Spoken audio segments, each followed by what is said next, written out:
Thank you for tuning in to Exeter TV. Exeter TV is the town's public and government access channels, available on Comcast Channels 6 and 22. Channel 6 is your channel. If you have an idea for a program, want to host your own talk show, or submit a film, we're here to get your content on television. On Channel 22, we bring you live and replay coverage of government meetings and other town updates. A third channel, Blue Hawk Media, is operated by SAU 16 and can be found on Channel 8, with all your school sports, events, and meetings.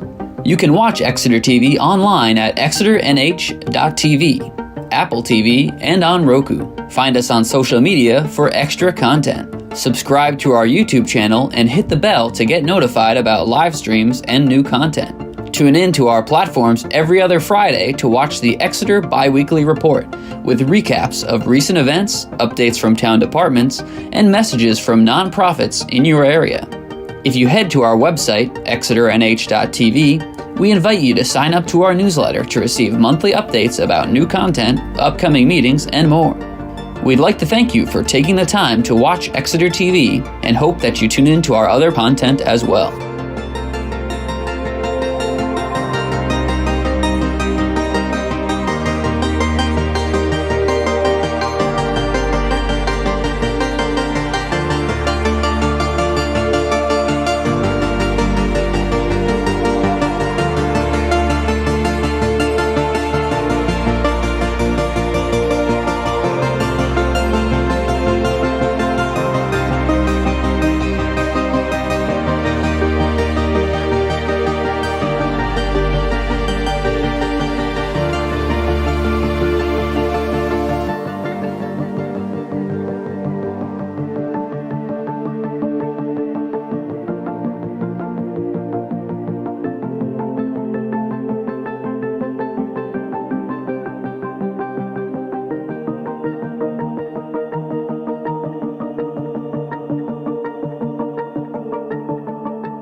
Good evening. Welcome to the Exeter Heritage Commission meeting of October 18th. I want to introduce the meeting, the commission members. To my far right is Pam Jedham.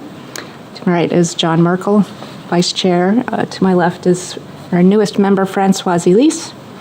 I'm Julie Gilman, Select Board Rep, and I'll be acting as chair tonight so we can get underway. First item on our agenda is reviewing the April 19th meeting minutes. If you have them or have read them from way back then, it's been enough months or many months, so they're actually automatically declared Good. approved. Okay. All right, then the next item is a discussion on available grants and workshops. And Francoise has done a lot of research between our last meeting and now, and has found several things of interest. And the first one I want to bring up is the, excuse me, Heritage Commission 101 that's being put on by the Preservation Alliance. And it is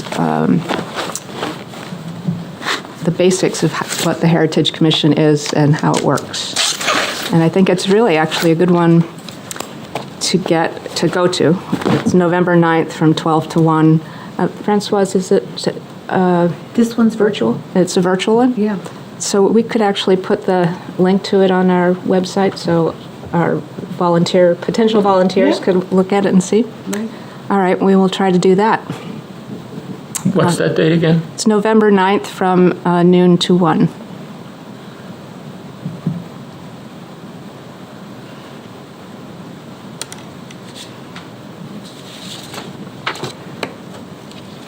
And then what else did we have? And then there's another workshop on the growing movement, outreach, and engagement strategies for your Heritage Commission and Historic District Commission. And that's November 14th. Wow, they're suddenly pushing heritage commissions. Yes.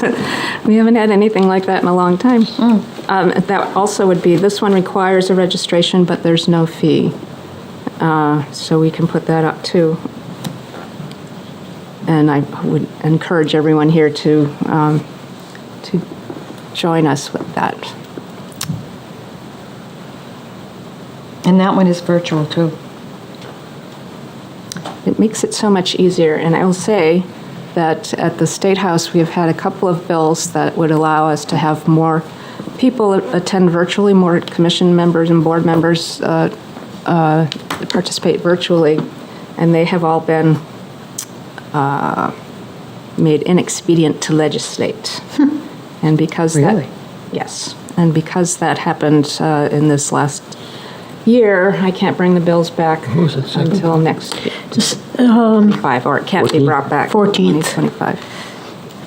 But I didn't get what the one on the 14th was. It sounded like growing, but, Growing the movement. okay. Outreach and engagement strategies for your Heritage Commission and Historic District Commission. Time? Noon Time? to 1. Noon to 1. Oh, it's the same, okay. Yeah. Yep. I think they've heard enough from all of us talking about the trouble we are having getting members. It's not unique to Exeter, that's for sure.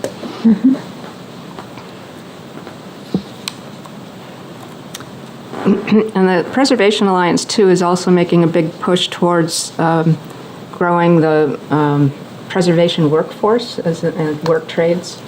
And they're having this woodworking for women. Sorry, that already passed. But if anybody wants to contact them, it's the New Hampshire Preservation Alliance.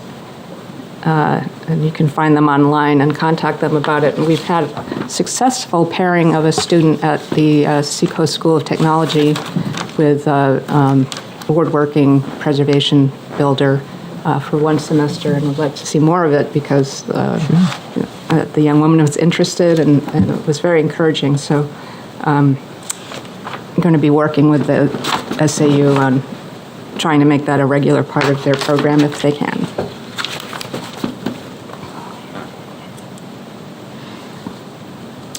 Okay, then Francoise, if you want to talk about other grant funding tools or whatever that, whatever you want to call them, that you've looked at. Well, they would be the similar organizations that you've been working with all along. New Hampshire Preservation Alliance, the Certified Local Government Program. Then there's other ones, State Council for the Arts, depending on what that is. The National Trust for Historic Preservation, the Preservation Fund. So it seems like there's like 3 organizations that you've been looking at, and maybe each one of us could take one organization and just make sure we look through it every month to see what was coming up in terms of grants or workshops. That's a good idea, to actually assign things. I'm going to talk about that later, too. That would certainly be really good to disperse the responsibility amongst people and not just wait for one person to find something by accident or, through their connections or something like that. So if we want to, we can go ahead and do that now. I'd be certainly happy to continue my relationship with the Division of Historical Resources. Okay. Because they will fill me in. I can do the Preservation Alliance. I do grants reviews for them almost every month. Okay.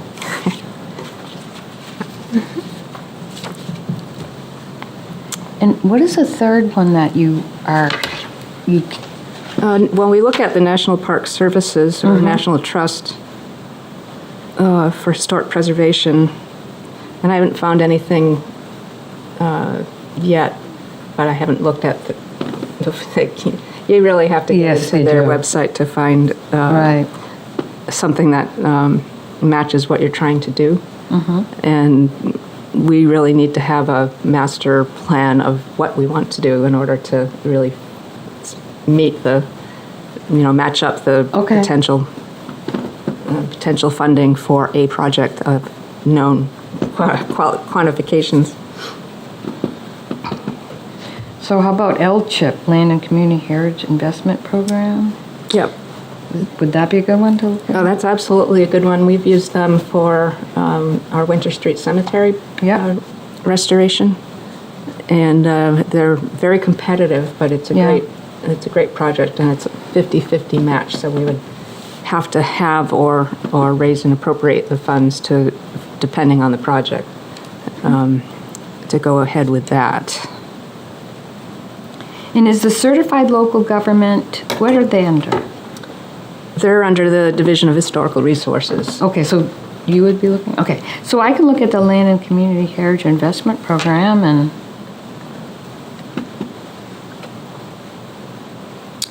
the National Trust for Historic Preservation. Well, did you just say you do LCHIP? Then I'll Yes. do the other one. Okay. I'm kind of mad at LCHIP because Okay. they've turned me down twice. After making me go through the most amazing, well, you know what their system is like. Well, when was the last time you applied? A year before last. So I was going to comment that their application process is much easier now than it used to be, but you fall within the now than it used to be.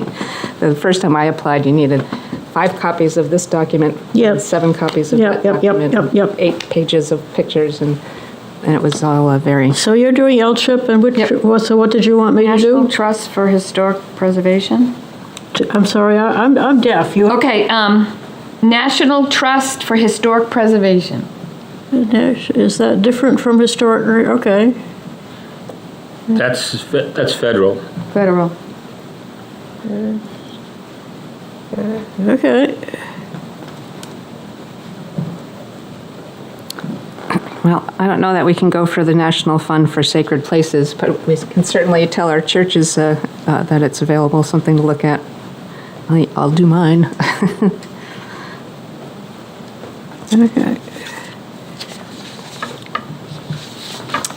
Okay. Okay, that's for things that we know. Then Francoise had brought to my attention a grant system. It's not something that I don't believe the state has, and certainly Exeter doesn't have, but it's a grant for residential properties, or, well, any property throughout the town, for folks who are making changes to their facades only, or that's all we would be looking at is, replacing windows, making changes to their facades. And in other states, in communities, there are, through various different agencies, there are public funds available to assist people that are looking to rehabilitate their building. And most of them seem to be a grant of $500 from the total project cost. Oh, goody, they can get 2 windows. Possibly. Depends on the window. But, every little bit helps. But we don't have this program, and I think we've been asked several times, particularly at the Historic District Commission, about whether or not there are grants available for private property owners to redevelop or rehabilitate their property, and there hasn't been anything. And so this program, and it's in the packet that was emailed to you, or a sample of it was in the packet that was emailed to you. This particular one is the Stewart Community Redevelopment Agency. I don't remember what state that's from. I don't remember what state that's from. The packet that John's looking at now is Philadelphia, Pennsylvania. I mean, it too has the $500 thing, which is, I don't know when they wrote that, but it's probably pretty small compared to today's costs. But it covers these things, for examples, cover landscaping or driveways, or textured driveways, repairing, replacing trim and entrance doors, decorative details, porches, adding or replacing lighting, wall repair, stucco, brick, or siding, fences, exterior painting. Does it not do windows? I think it does do windows. You want to look at that? It's funny, it's not in the list, but it's not Okay. in the list. It's not excluded. But I think this would be very attractive, and it would be good for us when we do a demolition review, because we can talk to the owner about, well, we don't have to tear the building down because these windows are bad. You can, apply for this grant. And also for the HDC, because that's what we look at, is the facades of buildings. So what Francoise brought this to my attention. What I'd like to discuss is if we want to go through and figure out the process that we might do, and I'll have to get the finance director involved with this, to set up such a grant with our Heritage Trust Fund, because we have our own money as a commission. One of the things that we haven't used it, except for matching maybe a couple times, when we only have about $5,000 in it. But if you remember on our warrants, town warrants, we vote to appropriate money for, say, the Conservation Commission's funds, revolving fund. Is it a revolving fund? And we've never done that. We've never asked for money to populate our funds. We never had a concrete program. No.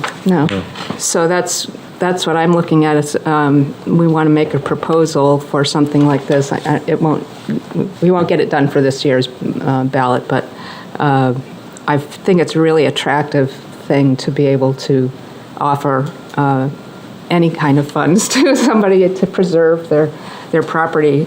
Wouldn't this be more for a historic district than for heritage? It does, but for us, it's helpful to educate people that it exists.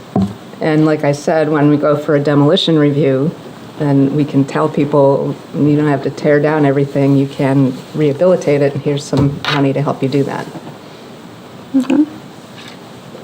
And we can make it be first, we have so much this year we're going to expend, so it's a first come, first serve, or we can do it on a rolling basis. Those are the kind of details that we need to work out, and, how much funding do we want to. How did Pittsburgh get this? Because they're giving out, it says, up to $8,000 a pop. Well, a lot of it is with community developed block grant funds and other types of funds. But, so it depends on the town and the city and where their money's coming from and, of course, what they value. So in this particular case, it can be for the historic district. But so how I became familiar with this is from downtown revolving loan funds for facade improvements. So a downtown would have a facade improvement program where the downtown area would have a fund, whether it be a low interest loan or grant to help downtowns do their storefronts. And in this particular case, I think Exeter is in a really good position where they have, it's a citywide Alewife sign program where residents research their homes, and they value that, obviously. The resident, you know who researches those homes? Yeah, thank you. Okay, but the residents Let's say it initiated. out loud. The Exeter Historical Society, and thank Yes. you very much. The Historical Society does this. But you do it in conjunction with the resident. No. You don't do it, no, I'm not talking about National Historic Designation. I'm talking about the Alewife sign Yes. program. Yes. Okay. And in fact, the Alewife sign, last I heard from Barbara, they were having trouble finding somebody to make those Alewife signs. That some 90-year-old guy up in Maine somewhere was doing it, and he has since dropped dead, and they're having trouble finding somebody. But yes, there are lots of people who want Alewife signs. And so they approached They approach you. Barbara, Barbara. usually. Yep. But they come into the Historical Society anyway, because Yeah. I guess they think that we're a town building or something. And they say that they're looking for the history of Yes. whatever. And you guide them. Yeah, we do it. Yeah. You do it for them, or you help them do it? Well, it depends on how hard it is, but Okay. you can't just take some poor schmuck off and say, there's the books there. I mean, No. we basically do it for them, yeah. And then we write it, and then we say, now, how do you want to write it up? You're supposed to say this is the Jeremiah Smith house, and it was built, as far as we can tell, in such and such a Yes. date. And Mr. Smith was a, Printer, whatever he was. I mean, editor. yeah. Logger. Yeah. Whatever. Yeah. Well, so, and this program is for houses outside the historic district too, right? Oh, yeah. Yeah. Oh, sure. So there's a lot of people who have an interest in their homes and in terms of the historic background, and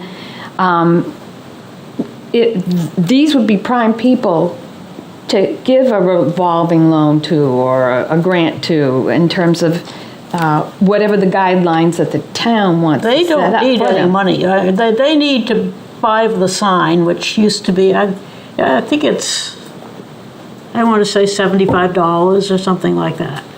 Okay. It's probably gone up since then. I'm but- sure. Well, what Francoise is saying is that it's an audience to capture. Yeah. To not just for those people, but for them to, or not just to get a sign, but to let them know about what we do. There's a grant available for, whatnot, so- Painting. Is there a template that they have to follow? Yes, Yeah. there's a template.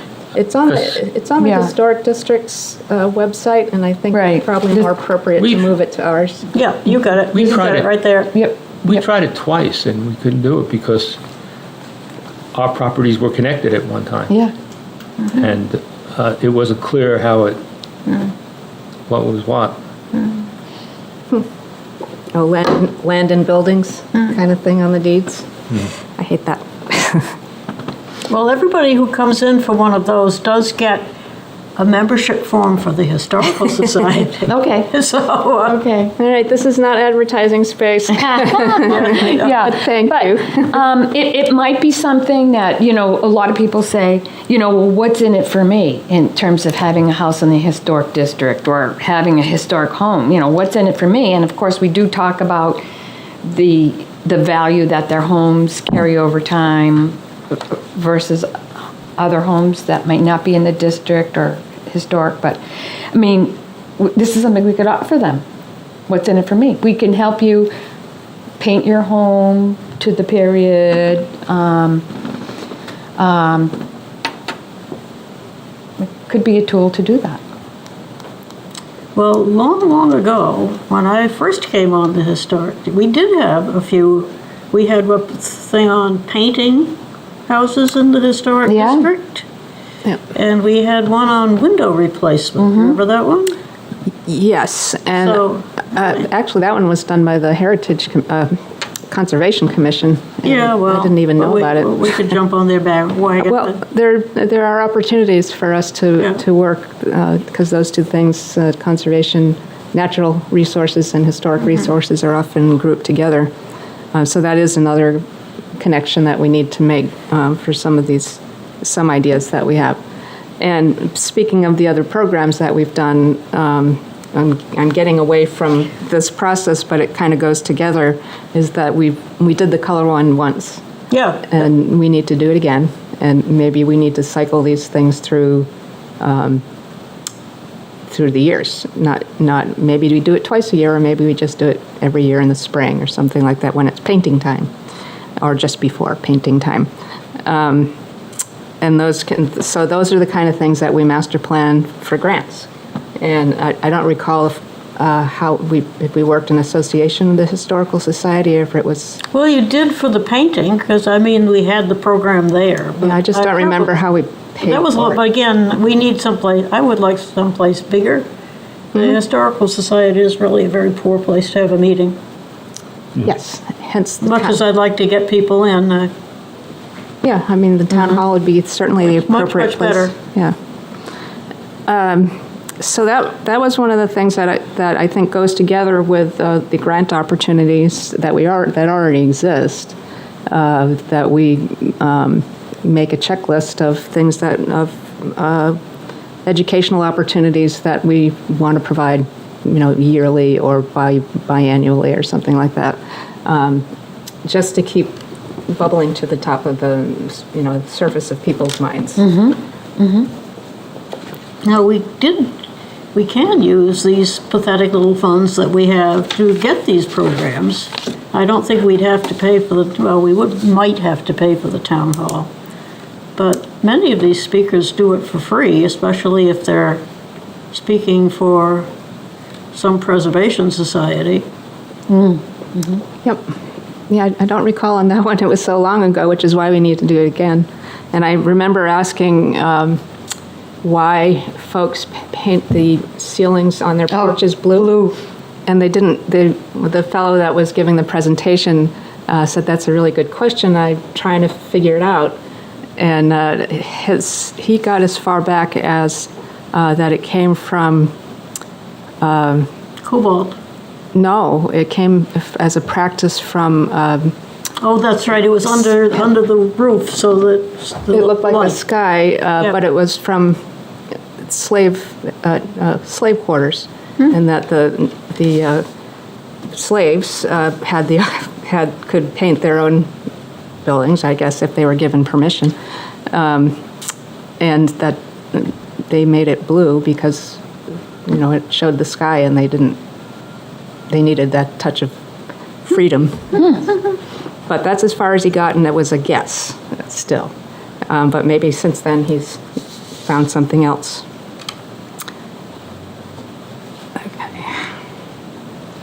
Could I bring up one thing too in Yep. conjunction with this?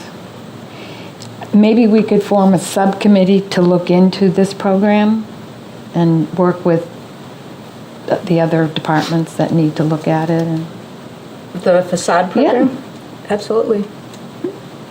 Yeah, I would recommend a couple people from here, maybe we might need an HDC person. Yep.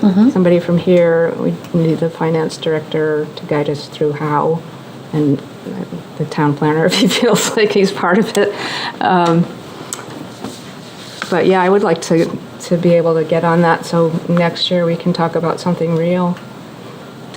Because the models I looked at, they have different criteria based on what the town, resources the town has, and what they want to emphasize. So, it could be income, it can be anything.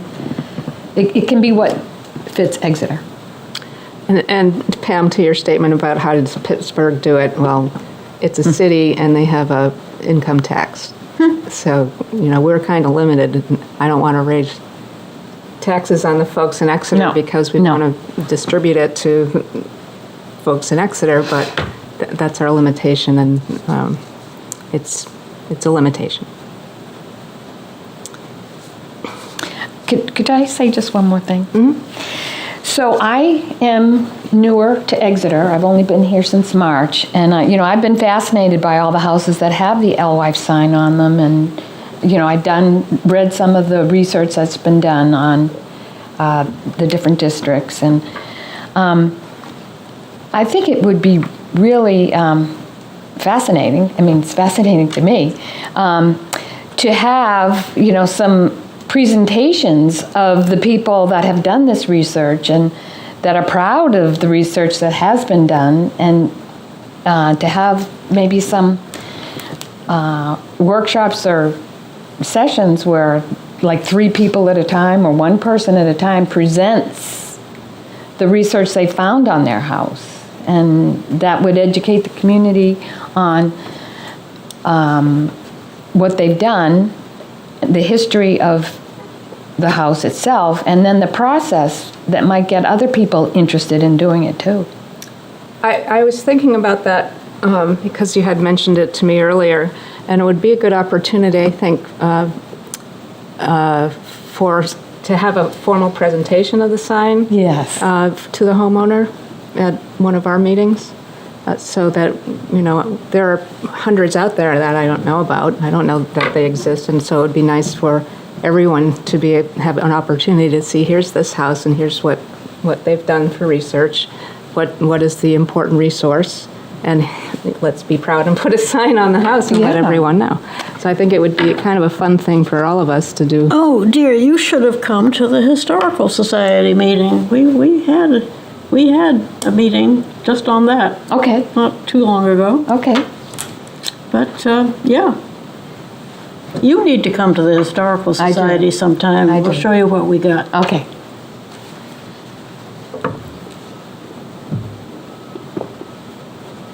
All right, hold on while I make it. But yes, we did. Joan Pratt, as a matter of fact, had a slideshow on different old houses of Exeter, starting with the Tattersall House and the Gilman House, and then going up to the 1950s. And that brings up next, it's part of the discussion, is we've talked about, and there was a all boards meeting last week for members of all committees and commissions to come together to learn how to run a meeting and how to participate, what to do and what not to do, and what's a quorum. And it always reminds me that there are committees and commissions that people within the town structure, don't know the other one exists. So that there's not, there's some cross-information that would be good, but it's just not happening. And I thought of 2 things that this commission might do, and some of it is for the public, and some of it is just for the other boards and commissions, and we've talked about this before, but just never done it. And one is to go to, I think, particularly the planning board, but also to the HDC. It's very, should be very connected to what we do here. To have one member go and just present, this is what our purpose is, this is where we can work together, this is, we want to appreciate what you do, and we want to know about what you do. It's because we've had a couple incidences where was Planning board, yeah, Well, there's been more than a couple. yes. in our ordinance, our interpretation is that demolition reviews need to occur before application goes to the planning board, when they come in to apply for a permit. And a few times that has not occurred. And the planning board has gone ahead and approved projects that have something that's going to be demolished, and we get to find out about it last, and the applicant, Has already been approved. taken it down, yes, we know. That is very, So, I would like to make that one of our goals too, to have that cross-pollination occur, and that's why we usually have a planning board rep who is not here tonight. That's part of the duties of the crossover that we have. So, that, along with that line, is also, we've done a lot of work. We have connections on our website to the work we've done, the different historical surveys of areas of town, Park Street rehabilitation survey. But that's all we have. We just say, hey, we did this, here's a link. And once we've said it once, that's done. So what I'm proposing is that we do a presentation at one of these meetings, or no, at one of these meetings, but on as a television spot with our, at one of these meetings, meaning at our meeting? yeah, Okay. or at somebody else's meeting. But really as a television spot on Channel 22. One of us will be the narrator of, this is the project that we did at Franklin Street Survey, and not just read off of the form that was the final product of the project, but just to walk through, here's the area, have visuals, maps, and then talk about the things like with the Franklin Street area. That often was the spot where new folks from particular Immigrants. thank you, from different countries came, and that's where they went first, was that area of town. And then as they got more prosperous, they moved out to, further from the center of town, and the next wave of immigrants came in. And I didn't know that. I knew when I was a kid what group lived there, and I know that it's changed since then. But it was a process that had gone on long before I was born. So, and those are the kind of things people just don't know about, and they may be interested but not know where to go. And so if we do the series, we have 4 things maybe that to do. If we want to, I would like to make that a definite calendar thing. I'm still trying to visualize how this is going to work. Well, we have a studio, a TV Yeah, studio. Yeah, he'll do that. I know he will. Yeah. And you can do a voiceover of graphics that went into the reports, like for the Franklin Street area survey. They photographed each building, can talk about that building. There's a large narrative of the area that just people don't know it's there. And so this is a way. It's because it's not there anymore. Have you been down there? Well, Pam, put that aside, please. I know. But, The fact is, and that's what they need to know, what we're missing now. yeah. What we're missing now because of, people didn't know about it. Didn't know it was happening, didn't know demolition was occurring. It's private property, but it's gone, and we have documented its history. And we need to, part of our charge is to teach about the history of the town. So here's an opportunity, and we do our Heritage Commission series. And it might be 4, just 4 things. We could do it on properties that we have researched for a demolition review. We can do the before and after things. That would be a great place to just show, here's the house we looked at before demolition, here's what's replaced it, here's what we know about this building and what our decision was and why. I think being on television more would be very helpful for us.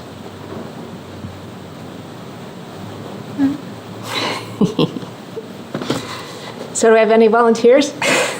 I'm still trying to work it out, but I like the idea. I'd like out. to have a real house. I'd like to, I'd like to bring the cameras up and say, this is what we're looking at. This is why we'd like to save it. Sure. No, that's Yes, exactly. definitely. But where would we find a house like that? Oh. I mean, of course, the owner has to be in on this too. Yeah, well, what we could do, because the demolition review calendar is so short, Yep. what we could do is just have a for instance moment, like take one of our houses, or somebody who has a house that pretend we can pretend it's going to be demolished, and here's why we would say this is a historical resource that we think should be preserved. So it doesn't have to be one that's really happening. We can make a commercial of why not, or why. That would be a lot safer. Yeah. Well, it would be easier. We just need a volunteer homeowner, and something is being proposed to be new house, new construction, new materials. Why it would be more sustainable, for one thing, to preserve your house than it is Yeah. to destroy it and build something new. But that's another side. That's another aspect of it too that we need to bring people's attention. That rehabilitating and restoring your property is much more sustainable than getting all those new materials and making all that construction waste from demolition. So I like your idea of the before, demolition, why we look at it and why we make these decisions, and here's the decision we would make on that property.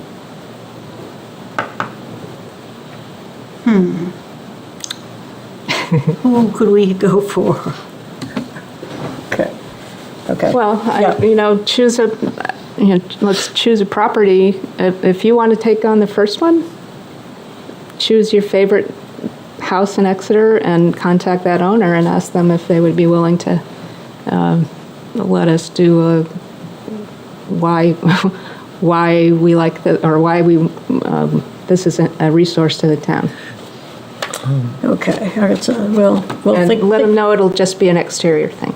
Yes. Yes. We won't go in and look at your bedroom. No. The thing that concerns me, one of them, is we're looking at demolition as a removal. Yes. We get building permits submitted all the time about making changes that are disruptive to historic fabric, but are not demolition. So would that be something that we need to define better in our zoning ordinance, if allowed? If we could do it. It concerns me. I mean, because people don't need to get a demolition permit to change their windows. Right. And I have a really good example of that. Yes, we do. Near my own home.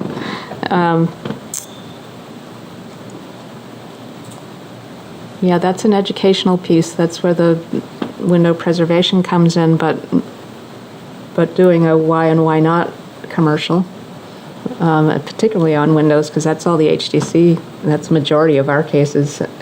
But what you're talking about applies to the whole town, not just the historic districts. Well, there's the appendages part. You get the porch on occasion. That it doesn't need to be demolished; it just needs to be rehabilitated. Yep. Some new poles or something. We did actually save that one porch. Yeah, did we? Yeah. Good.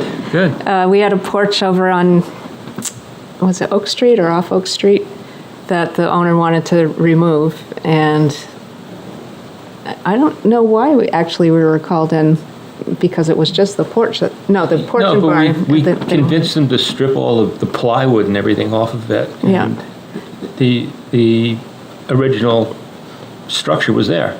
Yeah. Wow.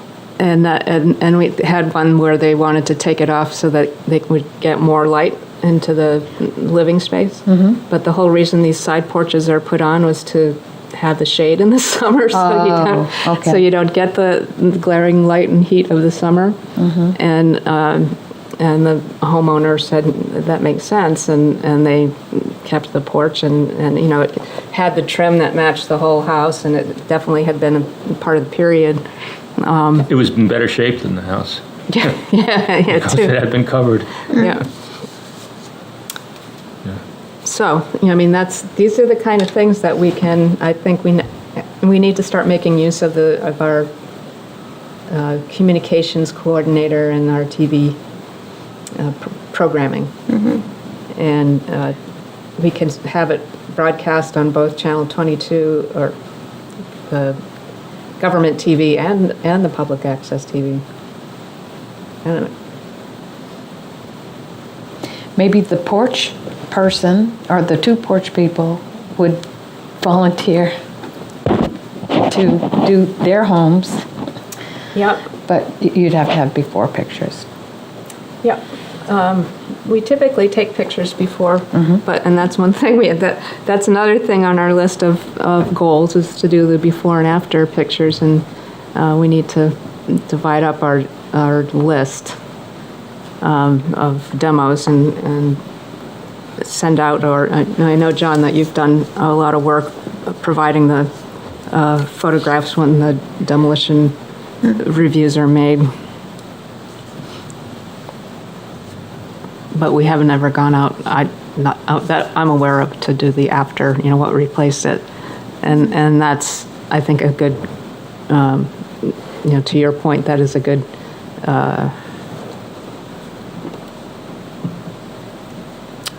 programming material.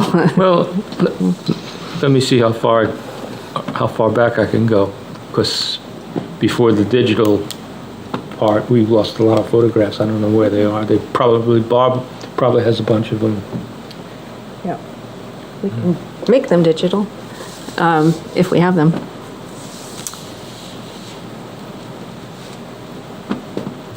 And we have the one building on High Street that was saved.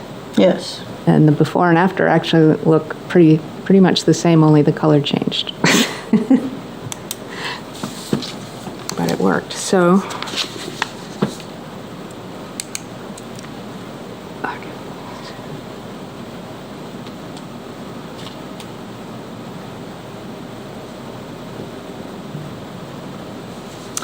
So I guess for next month, if we want to, we divided up our different grant programs amongst, if you want to do a little research and find out about the deadlines, what is the cycle? Because some are annual in the spring, and some are annual in the fall, and some are rotating. So we can, we can put them on a calendar and get that set. And we want to do commercials, I think, or not commercials, but programs of the work that we've done. And I would be happy to voice over or be in front of a building or whatever we work out as why don't I do a sample script for one of them? Sure. And then we can talk about, is this, are we pointing out enough stuff, compared to what the product was that we got? Are we picking up the appropriate pieces? Here's where we show a photograph, you speak in front of the house, or you just speak over. And I'll work with our communications coordinator about what he finds to be the most winning way of presenting something like that. So I will do that. I'll do a practice script.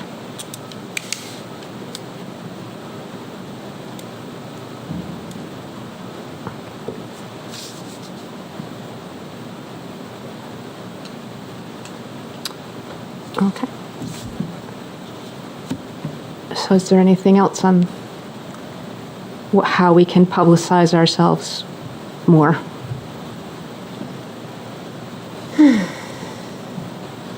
I think we have a start. Yep. Okay. The next thing, agenda item is demolition review committee updates. Well, the last thing we did was the Baptist church out on Little River Road, which I forget the date, it was last month. And basically, we said, go ahead. And so, it's a modern church, which is basically a square with a steeple stuck on top. And it's dead as a church. I mean, the parking lot was all coming up grass. And we did do 52 to 54 Main Street, which is the Exeter Flower Shop. And we did recommend that that one be preserved because its history was shown. It's always been retail/home. It was started out as a bakery, I believe. It's older than the 1845 map. And when we went to look, there were original windows and original materials inside. So we felt it was, we recommended that it be preserved. you know, if he would let us, I would like to, that would make a wonderful commercial where we could go in and say, see those beams? And show the pictures of the house through the, well, we had one from, I think, turn of the century and going on up. Yes, he had some photographs for us, which Yes. was very nice. Yeah. That one would, it would. What was the outcome of that meeting? He hasn't gone forward with it yet, and he was also speaking to the building inspector about not doing it before we actually wrote the letter. So we're hoping that the letter saying here's why we would prefer preserving the building might lean him towards not taking it down. And that's one of the things that he was saying, maybe he doesn't want to do that after all. So you can check with the building inspector. We have the fellow's phone number and email. If you'd like to, would you like to ask him? Or would you like to have someone else ask him? Well, I'd have to, I hope that Barbara still has all that, because I Oh, don't. she does, it's on a permit. Yeah.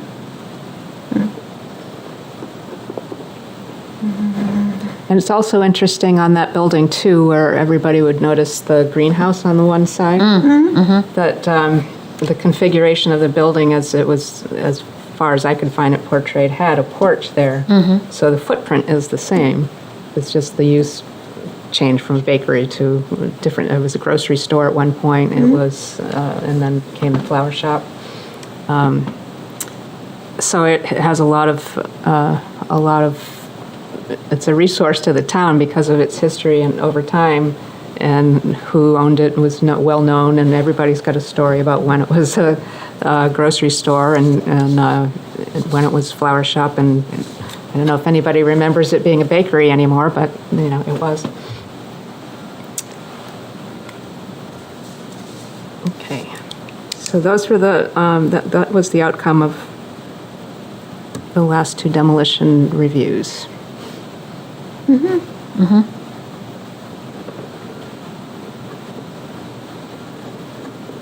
Okay. And then there's updates from the select board and HDC. The HDC hasn't met and isn't meeting this week, so no, it isn't. there's not really any update there. And we haven't talked about, we've been talking about planning the review of our procedures and haven't really touched on anything, I believe, that would involve this committee, except for bringing up the alewife sign that should go on the agenda for the next HDC meeting and having that, because the HDC still approves them if they go anywhere, actually, or supposed to. But changing it over so the link is on the Heritage Commission's website and the process. Maybe update the process description too, but that, and there's nothing from the select board except for the all boards meeting that we had last And that week. it's going on even as we speak. Well, tonight is about the right to know law, which Yes. we have mostly all lived with. Do you Well, know I have about the right to everything know that law? anyone could possibly want to know about the right to know law right here, so. Okay. All right, well, we'll hand it out to make a copy But for, I don't think we are getting into trouble on that. Well, I will say, yes, we have. We haven't gotten into trouble, but there's potential. One of the first thing to know is that a quorum of the body cannot communicate with each other outside of the public hearing. A quorum right now, being a body of 6, a quorum is 4. So, really, don't talk to each other. And think to yourself before you write an email or make a phone call, is this something that should be discussed, or will the public be able to hear or see this? And if the answer is no, then don't do it. Talk to our administrative staff and get the message out that way, and then we can discuss it at the next meeting. The other aspect is what has happened in the past, and this is particularly true of the Demolition Review Subcommittee. That subcommittee is defined as 3 people. So a quorum is 2. So at least 2 people need to go on site and review the property. We have had more than the quorum, more than 3 people come. I think that's not necessary, and well, that's debatable. Because demolition review. We talked about that just now. Let's see. You can have more than the quorum. You can have more than the quorum, but only 3 people make the decision. Not everybody that's there. Okay. And that has to be defined. Who here is going to vote on whether we recommend preservation? We have had people who couldn't make it physically but sent their opinion to all of us in an email, and that was very inappropriate. If someone wants to give their opinion, they need to do it where the public can hear it and see it. And it's happened, at least it's happened more times, even after being admonished. By people that should know better, too. Yeah. So, we can have a more in-depth right-to-know thing, but basically Okay, it's yes. like you sent me articles, but you didn't send it to the whole committee. Nope. And that's fine. Okay. And then we're talking about it here. and Okay. What you sent me is all here. And so now that's part of the public record. Okay. But if you had sent it to everybody, then no. Just Okay. don't do that. Okay. Things can be disseminated through the building department for purposes of us discussing it at our next meeting. But it will be put on the website as part of the packet, and people will have an opportunity to look at it before we actually have our meeting, and the public will be able to look at it before we have our meeting. Okay, thank you. Uh-oh, we're catching up with Pam. Thank you. So that's all I have. Is there any other business? Okay, seeing none, I'll ask for a motion to adjourn. Move to adjourn. Second. Second. All right, all in favor? Aye. All right, we are adjourned. Thank you. Thank you for tuning in Thank to you. Exeter TV. Exeter TV is the town's public and government access channels, available on Comcast channels 6 and 22. Channel 6 is your channel. If you have an idea for a program, want to host your own talk show, or submit a film, we're here to get your content on television. On Channel 22, we bring you live and replay coverage of government meetings and other town updates. A third channel, Blue Hawk Media, is operated by SAU 16 and can be found on Channel 8, with all your school sports, events, and meetings. You can watch Exeter TV online at exeternh.tv, Apple TV, and on Roku. Find us on social media for extra content. Subscribe to our YouTube channel and hit the bell to get notified about live streams and new content. Tune in to our platforms every other Friday to watch the Exeter Biweekly Report, with recaps of recent events, updates from town departments, and messages from nonprofits in your area.